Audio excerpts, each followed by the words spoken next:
És a dir, nosaltres, el nostre objectiu des del primer moment va ser que la gent que no vulgui votar partits estatals tingui una opció. En aquest sentit, en aquest moment hi ha 5 candidatures, de les 5 només n'hi ha una que no té disciplina de caire estatal, que és sobiranistes per a les illes.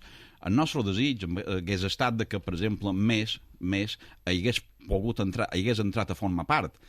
De fet, encara els tenim la mà estesa. Els han tingut la mà estesa en tot moment.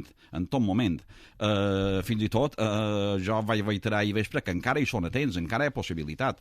No s'ha perdut per nosaltres en cap moment aquesta qüestió.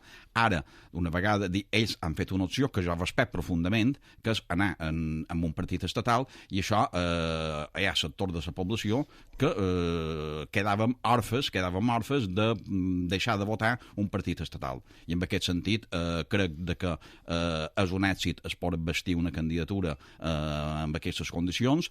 Haurem de lluitar actuant sempre en positiu. El nostre lema és actuar sempre en positiu, i jo crec que de moment han tingut una bona bancada, i a partir d'aquí s'ha de mantenir aquest ritme en tots els aspectes, a dels altres, i molt de respecte especialment a més, a des qual, com dic, encara li tenim la mà estesa com li han tingut sempre.